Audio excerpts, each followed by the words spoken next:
안녕하세요. 저는 동갑내기 남편과 결혼 생활을 하던 30대 초반 여자입니다. 남편이랑은 결혼한 지 1년 만에 그렇게 되었습니다. 결혼한 지 1년밖에 안 돼서 이혼을 할 줄은 정말 꿈에도 상상하지 못했는데 일이 이렇게까지 되어버렸네요. 제가 남편과 이혼을 하게 된 이유는 남편의 지나친 경제관념이에요. 수지타산을 따지는 것도 아니고 심지어 어떨 땐 누가 봐도 비효율적이고 비상식적인데도 그냥 돈을 아껴요.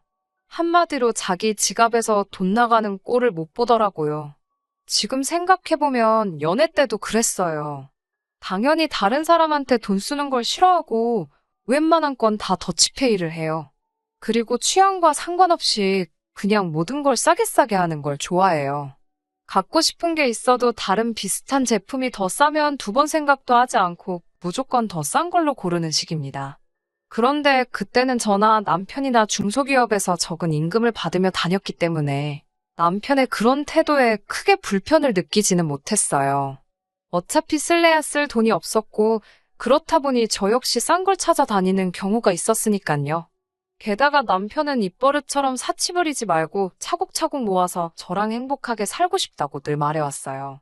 그러니까 조금 짠돌이처럼 보일지라도 저와 다 결혼하기 전에 살림을 차리기 위해 이렇게 아끼고 있는 거라고 말을 했지요.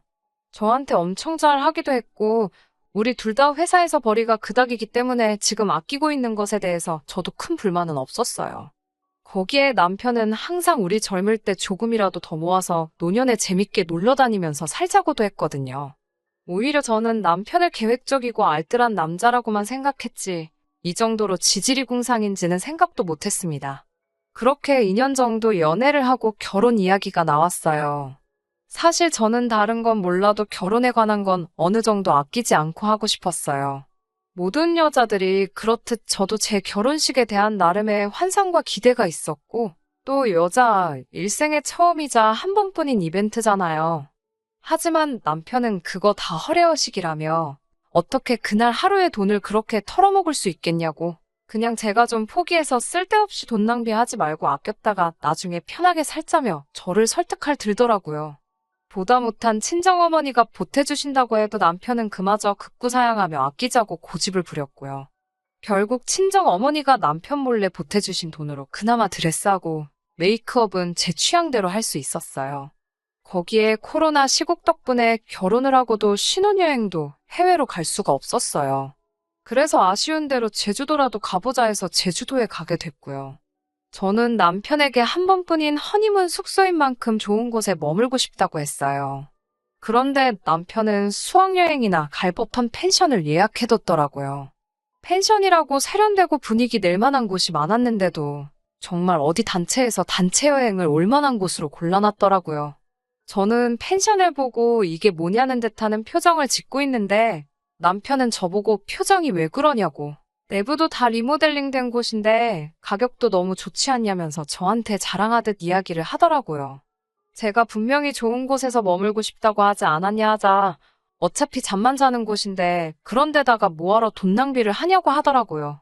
분노한 제가 위약금을 내가며 취소하고 호텔을 예약했습니다. 하지만 남편은 제가 자기가 고른 곳을 취소했다는 사실보다 그 위약금 몇 푼에 화가 나 있더라고요. 여행지 내내 돈 아껴야 된다면서 밥도 제 거만 시키게 하고 한 사람 앞에 하나 시켜야 하는 곳에서는 자기는 안 먹을 테니 밖에서 기다리겠다고 저 혼자서만 먹으라고까지 했어요. 애도 아니고 여행지에서 내내 그런 식으로 땡깡을 부리고 있으니 아무리 어쩔 수 없이 온 제주도라지만 신혼여행이나 다름없는 여행이었는데 그렇게 신혼여행을 망치고 말았습니다. 그리고 얼마 지나지 않아 저는 회사를 관두고 작은 사업을 시작했어요.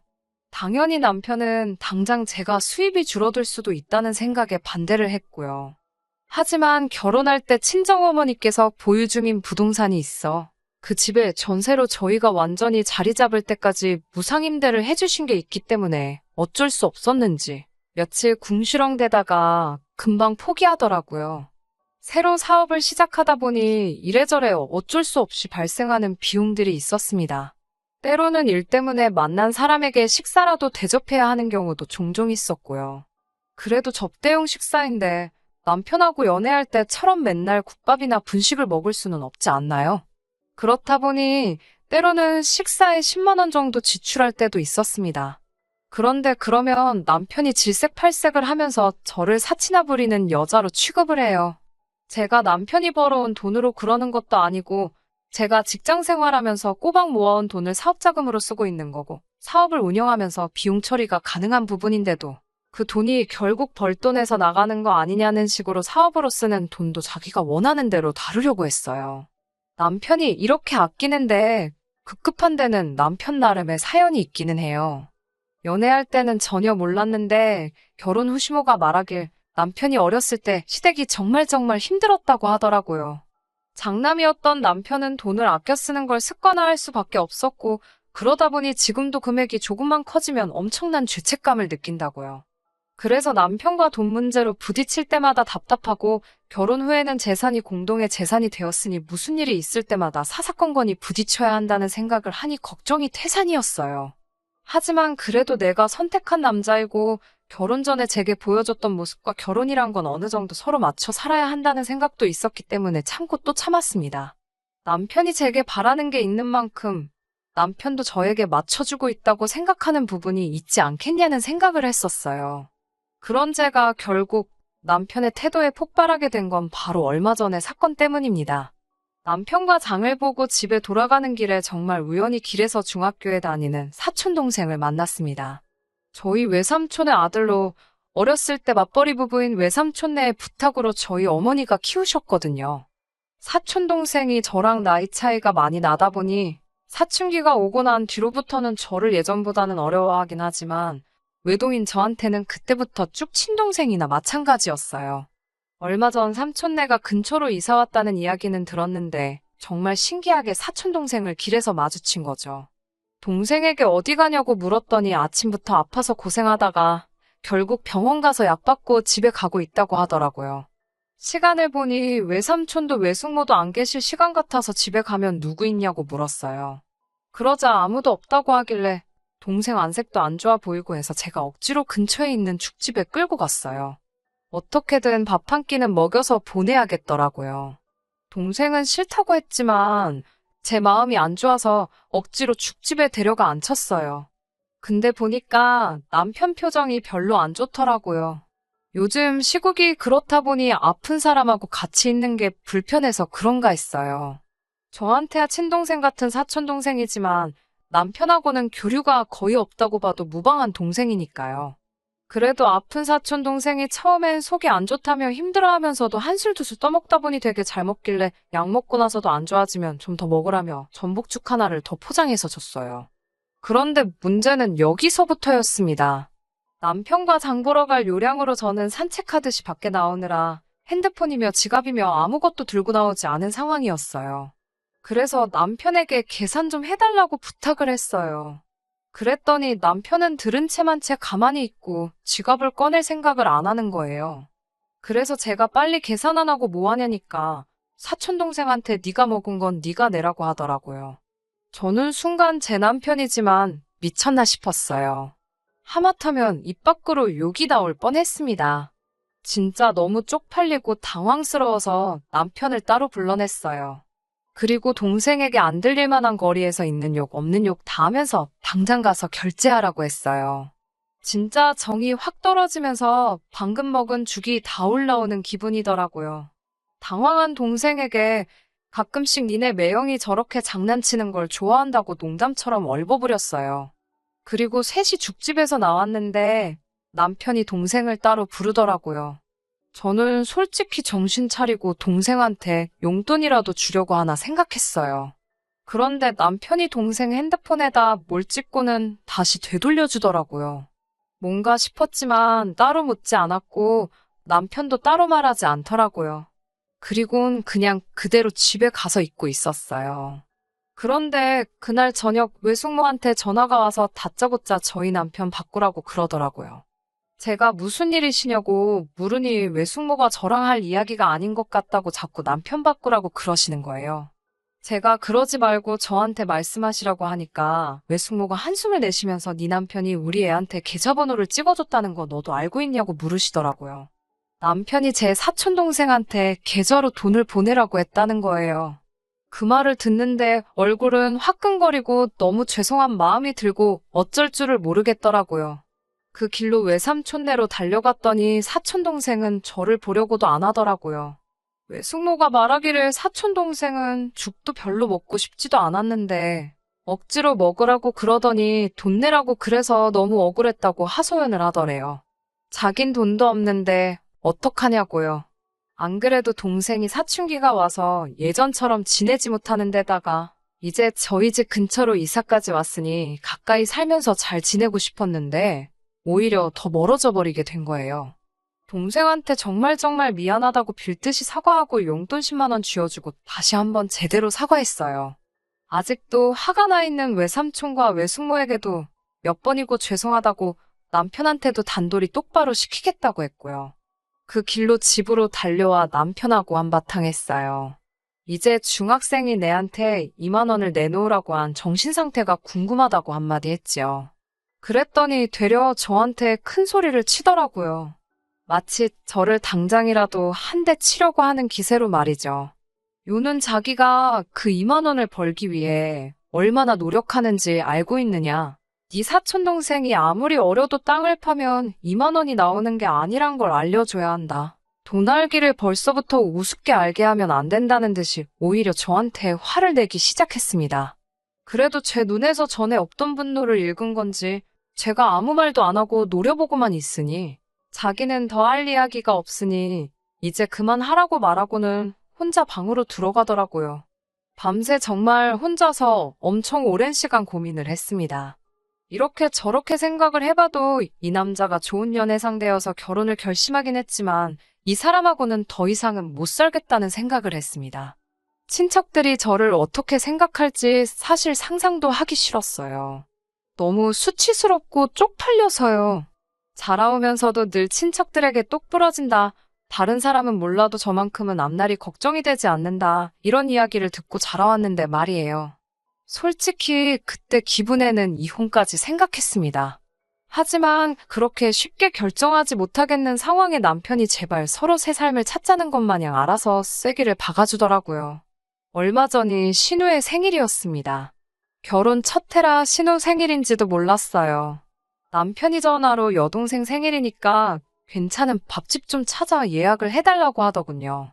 제 사촌동생과의 일만 없었다면 저도 크게 의미를 두지 않았을 거예요. 하지만 그런 일이 있던 이후인지라 좋은 생각은 들지 않고 또 자기 동생 생일이라고 괜찮은 밥집을 예약하라는 말이 곱게 들리지만은 않더라고요. 아마 이때 마음을 굳혔던 것 같아요. 남편의 반응을 보기 위해 제가 예약할 수 있는 선에서 가장 비싼 일식집을 찾아 예약을 했습니다. 인당 20만 원이 넘었고 앉은 자리에서 한 잔에 10,000원은 우스운 주류까지 같이 주문해야 하는 곳이었어요. 남편은 계산할 때까지 가격을 몰랐으니 그냥 초밥집에 온 줄 알고 있었고요. 신우와 시어머니가 예약한 일식집에 도착을 했어요. 이미 인터넷으로도 유명한 곳이었기 때문에 신우는 벌써부터 눈이 휘둥그레져서는 엄청 기대한 듯이 보이더라고요. 이런 데를 다 데려왔냐고 하면서 그때서야 가격이 얼마인지 들었어요. 남편은 가격에 놀라 적잖이 당황한 듯 보였지만 어차피 예약 취소도 불가능하고 그냥 갔다가 한 예약 취소금만 음식값만큼 지불을 해야 한다는 설명을 듣고 자리에 앉더군요. 한 사람 앞에 하나씩 맛깔난 음식들이 나오니까 저도 계획이 있어 간 곳이지만 기분은 나더라고요. 신우도 신이 나서 음식 하나 나올 때마다 먹을 생각은 안 하고 사진 찍는 데에만 여념이 없었어요. 시어머니도 좋아하시고 하니 남편은 꽤나 으쓱해 하더라고요. 그리고 계산할 때가 되었습니다. 잘 먹었다고 말하고 나가려던 신우와 시어머니에게 어딜 나가냐고 각자 대신 건 계산해야지 않겠냐고 두 사람을 불러세웠어요. 두 사람은 적잖이 당황했지만 그 두 사람보다 더 당황한 건 남편이었습니다. 저는 제 카드로 제 몫을 따로 계산했습니다. 남편은 기분 낸다고 술을 몇 잔이나 마셔서 30만 원이 넘게 나왔고 시어머니와 신우도 스스로 계산하기는 부담스러울 정도로 적당히 많은 금액이 나왔어요. 게다가 남편은 평소에 아낀다고 현금도 하나도 들고 다니지 않고 카드마저도 한도를 50만 원으로 설정을 해뒀기 때문에 두 사람 걸 계산해줄 여력이 안 되는 걸 저는 이미 알고 있었어요. 거기에 하늘이 도운 건지 남편이 일단 자기 몫이라도 계산하려고 했는데 카드가 이미 한도 초과가 되어 거절을 당하더라고요. 남편도 가게 안에서 체면 세운다고 저한테 화 한 번 내지 않고 있다가 이젠 도무지 방법이 없을 것 같으니 저에게 화를 내더라고요. 보다 못한 시어머니가 본인이 자기들 건 전부 낸다고 하시기에 남편이 저에게 말해준 것 그대로 말해줬습니다. 2만 원도 땅을 파서 나오는 게 아닌데 그 10배가 넘는 돈을 왜 내주시냐고요. 신우도 이제 대학교 졸업할 때가 다 되어가니 돈 귀한 줄 알아야 하고 남의 돈 쓰는 게 쉬운 게 아니란 걸 알려줘야 한다고 말씀드렸죠. 절대로 계산해 주시면 안 된다고 제가 완강하게 버티니 결국 시어머니는 본인 것만 계산하고 신우도 울상이 되어서는 자기 카드로 계산을 했어요. 대학생이니 돈이 아예 없는 건 아니었지만 식사 한 끼에 그 정도 돈을 썼다면 신우한테는 엄청난 타격이었을 거예요. 두 사람은 기분이 나빴던 건지 자기들 계산이 끝나고 가게 밖으로 나가버렸습니다. 남편만 계산을 못하고 있는 상황이었어요. 이러지도 저러지도 못하니 기세 좋게 화를 내던 남편도 나중에는 저한테 돈 좀 내달라고 빌더라고요. 저는 제 거 냈으니까 너 거는 너가 알아서 하라고 하고 집으로 돌아왔어요. 결국 남편은 근처에 있는 은행 ATM기까지 뛰어가서 자기 돈을 찾아와 계산을 했는가 봐요. 제가 집에 돌아오고 얼마 지나지 않아서 따라 들어오더라고요. 얼굴은 시뻘게 져서 씩씩대고 있는 꼴을 보니 속이 참 후련했어요. 남편은 대번에 저한테 그게 뭐 하는 짓이냐며 화를 내기 시작했습니다. 저는 그게 뭐가 어떠냐면서 아무렇지도 않게 받아쳤지요. 어떻게 자기 가족들 앞에서 자기를 그렇게 쪽을 줄 수 있냐며 화를 내더라고요. 지난번 제 사촌동 생일과 다른 게 뭐냐 따졌더니 사촌하고 가족하고 같을 수가 있냐며 자기가 뭘 잘못했는지는 끝까지 생각하지 않고 저에게 소리만 지르고 있었어요. 검소한 것도 잔돌이인 것도 최대한 이해하려고 해봤지만 또 자기 가족 얽힌 일에선 이렇게 내로남불까지 하는 사람이라고는 생각도 못했습니다. 일관적이게 짠돌이 짓을 할 거면 자기 체면이 어떻든 간에 제가 그 자리에서 시어머니와 신우에게 본인 몫을 각자 지불하라고 했을 때 그렇게 하라고 거들었을 테죠. 그런데 자기 가족이 먹는 밥은 얼마가 되었든 자기가 지불할 용의가 있다고 우기는 거 아닌가요? 물론 그 금액이 비싼 건 여전히 아까워하겠지만요. 여기서 더 남편과 실갱이하면서 서로 소리쳐 싸워봤자 감정만 상할 뿐이란 걸 알고 있었어요. 애초에 원초적인 해결이 필요했던 거죠. 그렇게 좋아하는 돈 이제 혼자서 벌고 쓰고 알아서 맘대로 하라고 했지요. 그랬더니 말귀는 또 못 알아듣고 하는 말이 갑자기 왜 그러냐고, 혹시 제가 하는 사업이 잘 안 돼서 그러는 거냐고 하더라고요. 그저 돈 이야기 앞에는 저렇게 민감해져서 앞으로 이 남자와는 어떻게 행복할 틈이 없을 것 같다는 확신이 들었습니다. 이혼하자고 단도직입적으로 말을 해주니 그제서야 그러지 말라고 빌더라고요. 아까 혼내던 모습은 온데간데 없고 울먹이기까지 했습니다.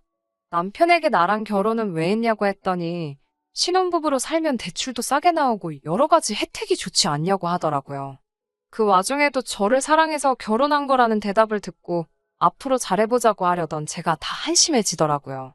그래서 결국 남편과는 이혼하게 되었습니다. 집이야 친정어머니 집에 무상으로 살고 있었으니 아무 문제가 없었고 혼인기간이 짧다 보니 분할할 재산도 없었습니다. 처음에는 그나마도 잘못했다고 사과를 하기는 했지만 나중에도 제가 마음을 굽히질 않으니 이혼 비용에 돈을 아끼고 싶었는지 순순히 합의를 해주더군요. 그나마 둘 사이에 아이가 없던 게 다행인 것 같네요. 회사는 그만뒀지만 사업이 어느 정도 자리를 잡고 있어서 이혼을 한다고 하더라도 당장 제 자신 하나는 건사할 수 있겠다 싶습니다. 검소한 것과 짠돌이는 종이 한 장 차이입니다. 사람을 자세히 파악하지 못한 제 자신도 있지만 정말 저 같은 사건을 겪기 전까지는 알 수 없기도 하겠지요. 제가 사람을 잘못 본 거기는 하지만 연애할 때 감정 때문에 단점을 장점으로 받아들이시는 분이 없으면 참 좋겠네요. 그래도 거지 같은 남편을 떠나 다시 새 출발하게 되었으니 사연 들어주신 분들께 감사드리고 저한테 앞으로 좋은 일 생길 거라 응원의 메시지 한번 보내주시면 참 감사하겠습니다. 이만 사연 마치도록 하겠습니다. 끝까지 들어주셔서 감사합니다. 오늘의 사연은 여기까지입니다. 구독과 좋아요, 알람 설정 부탁드리고 더 좋은 사연으로 다시 찾아뵙겠습니다. 감사합니다.